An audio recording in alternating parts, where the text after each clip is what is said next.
Hi there, this is James Duisenberg and with Arts 101, and we are going to interview a really great artist. Her name is Thiermann. She is a person who does lots of murals and pastels, and just let's take a look and see what she says about painting electrical boxes at traffic signals. Hi, I'm Thiermann, and I'm here with James in one of my studio areas. And it's a nice rainy morning, and I am happy to be sharing some of the mural work that I do. I also thoroughly enjoy being a church organist and active with the church community of Christ Lutheran. I teach at Cabrillo College, and it's close to the gym, so you'll often find me swimming.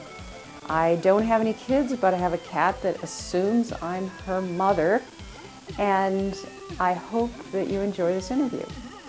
I thought when I first started being interested in art that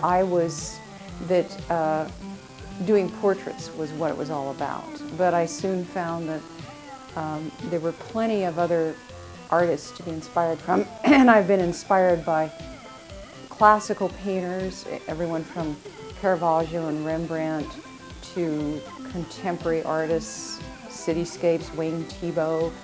I've been particularly keen on finding regional painters that I enjoy.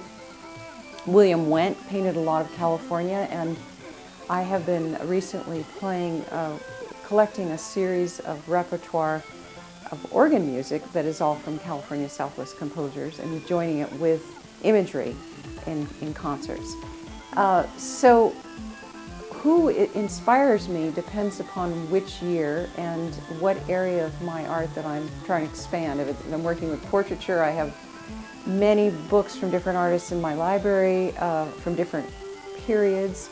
I would consider myself a classically trained figurative and landscape painter.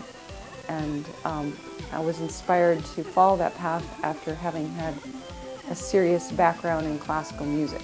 So I wanted to have the same foundational skills, and so I sought out some of the more conservative people in the country, in New York and in California, to study with. Working on traffic boxes has been part of my journey as a muralist, and I have done several murals for the state parks throughout the county. Several state parks, Seacliff, Santa Cruz Natural History Museum, the Museum of Art and History, Butno State Park, Toro Park. So I became part of the Artist Registry of Santa Cruz, and I received information that traffic boxes were being painted and being commissioned through the Santa Cruz County Parks. And the first proposal in 2010 came, and I went around and I looked at the possible boxes that were available, and I found one that was surrounded by weeds and kind of tucked away from the road a little bit at Rodeo Gulch in Soquel.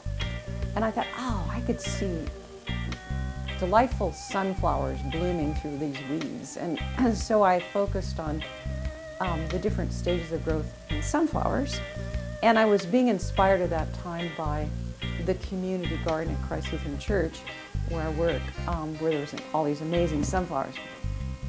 Ultimately, that particular site got clear. There were no longer weeds. It's actually very cultivated, and the sunflowers have a nice beckoning, friendly feeling all year round.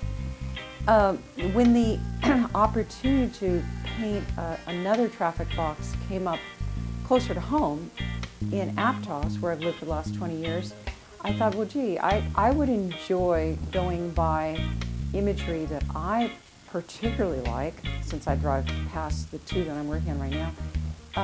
So I proposed to do two near the Safeway complex in State Park that involved giving back or nurturing the earth, and involves 3 children who all have worked in plots at this Aptos Community Garden. So those were the themes, and the process of doing these projects involves submitting a visual and a written proposal, being reviewed, and then I'm not sure how many artists apply and how many are actually selected, but I've been selected to do 3. So those are some of the things. And then when I get to the last box, which is going into Safeway, I have done a lot of pastel work on location. I love getting out and painting around the county. It's one of the most beautiful places to paint. And so one of the painting, the background of the one going into Safeway is a farm scene, and it's directly from one of my pastels from Fields in Watsonville. So